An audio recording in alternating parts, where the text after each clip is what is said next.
Welcome to அஷிதாஸ் kitchen. இன்றைக்கி நம்ம என்ன பார்க்க போகிறோம்னா டேஸ்ட்டான சால மீன் ஃப்ரை எப்படி வைக்கிறதுன்னு தாங்க பார்க்க போகிறோம். சால மீன் வந்து வாரத்துக்கு 2 நாள் நம்ம பிள்ளைங்களுக்கு கொடுத்தோன்னா ரொம்ப நல்லதுங்க. ஒமேகான் வந்து அதில் அதிகமாக இருக்குங்கிறதுனால மற்ற மீனை விட சால மீன் வந்து நம்ம வந்து வாரத்துக்கு ஒரு நாள் கண்டிப்பாக சாப்பிட்லாங்க. இப்போ பார்த்தீங்கன்னா இந்த மாதிரி நீங்கள் வந்து குறுக்க கோடு போட்டு வச்சுக்கணுங்க. மீன் எடுத்து இந்த மாதிரி கழுவி இந்த மாதிரி குறுக்க கோடு போட்டு வச்சுக்கணும். அப்போ தான் வந்து மசாலா ஃபுல்லும் உள்ளே வந்து உங்களுக்கு இறங்கும். வெறும் ஃபிஷ்ஷு மட்டும் இருந்ததுன்னா சைடில் மட்டும்தான் மசாலா இறங்கும், உள்ளுக்கு ஃபுல்லும் மசாலா இறங்காது. அதனால் சைடாக அப்படி கோடு மாதிரி கத்தி வச்சு கோடு போட்டு வச்சுருக்கேன். இப்போ ஃபஸ்ட்டு மிளகாத்தூள் ஆட் பண்ணுறேங்க. எந்த இதுவுமே இல்லை, நீங்கள் பாருங்கள், இது மட்டும் போட்டாலே ரொம்ப சூப்பராக இருக்கும்.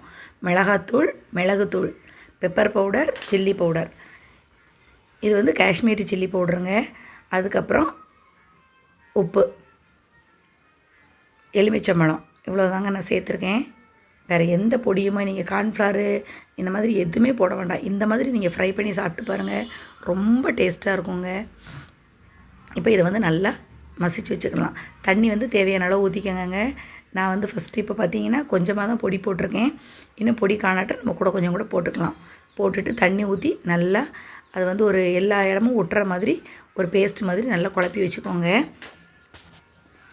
2 மிளகாத்தூள், சாதா மிளகாத்தூள், இன்னொன்று வந்து காஷ்மீரி மிளகாத்தூள், மிளகுத்தூள், அதுக்கப்புறம் உப்பு, எலுமிச்சம்பழம், இவ்வளோ தாங்க போட்டிருக்கேன். போட்டு நல்லா பேஸ்ட் மாதிரி இந்த பாருங்கள் குழச்சி வச்சாச்சா. இப்போ ஒரு மீனாக எடுத்து நல்லா மசாலா வந்து தடவிக்கிடலாங்க. இப்போ நம்ம கீரி வச்சுருக்கோம் பாருங்கள், அதுக்குள்ளே ஃபுல்லு இந்த மசாலா நல்லா போயிடும். அப்போ நமக்கு ஒரு 10 நிமிஷம் ஊறிச்சின்னு வைங்களேன், நல்லா சூப்பராக இருக்குங்க. நீங்கள் ஃப்ரை பண்ணி எடுத்தீங்கன்னா உள்ளே ஃபுல்லும் மசாலா இறங்கியிருக்கும், அந்த பெப்பரோட இது இருக்கும், சூப்பராக இருக்கும். நீங்கள் இதே மாதிரி ஒரு வாட்டி ட்ரை பண்ணி பாருங்களேன். இங்கே பாருங்கள், உள்ளே ஃபுல்லும் நல்லா மசாலா இறங்கிட்டு இந்த பாருங்கள் நல்லா இந்த மாதிரி தடவி வச்சுக்கலாம். எல்லா மீனையுமே தடவி வச்சுட்டு ஒரு 20 நிமிஷம் போல் நீங்கள் ஊற விட்டுருங்க. 20 நிமிஷம் ஊறினதுக்கப்புறம் எடுத்து ஃப்ரை பண்ணிக்கலாம். இப்போ நம்ம குழம்பு வைக்க போகிறோன்னு வைங்களேன், குழம்பு வைக்கிறதுக்கு முன்னாடியே ஃபிஷ்ஷை வந்து இதை மாதிரி நீங்கள் நல்லா மசாலா போட்டு தடவி மூடி வச்சுட்டு குழம்பு வச்சு முடித்த உடனே நம்ம ஃப்ரை பண்ணிக்கிடலாம். அது வரைக்கும் ஊறட்டோன்னு விட்டுருங்க. இப்போ பாருங்கள், நல்லா உள்ளே ஃபுல்லு மசாலா ஃபுல்லு இறங்கிட்டு இந்த மாதிரி நான் வந்து குழப்பி வச்சுட்டேன். எல்லா பக்கமும் மசாலா வந்து இறங்கிருச்சு. இப்போ அப்படியே மூடி வச்சிடலாம். மூடி வச்சுட்டு ஒரு 20 நிமிஷம் இருக்கட்டுங்க. 20 நிமிஷத்துக்கு அப்புறம் ஒரு தோசைக்கல் அடுப்பில் வச்சுட்டு அதில் கொஞ்சமாக எண்ணெய் விட்டுக்கலாங்க. எண்ணெய் விட்டுட்டு இப்போ ஃபிஷ்ஷை தூக்கி அதில் வச்சிடலாம்.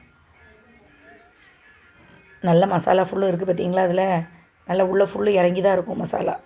நல்லாயிருக்கும், டேஸ்ட்டாக இருக்கும். வச்சு பாருங்கள். எந்த ஃபிஷ்ஷுனாலும் நீங்கள் இப்படி ஃப்ரை பண்ணலாங்க. சால மீன் இல்லை, எந்த ஃபிஷ்ஷு ஃப்ரைனாலும் இதே மசாலாவை யூஸ் பண்ணி ஃப்ரை பண்ணலாம்.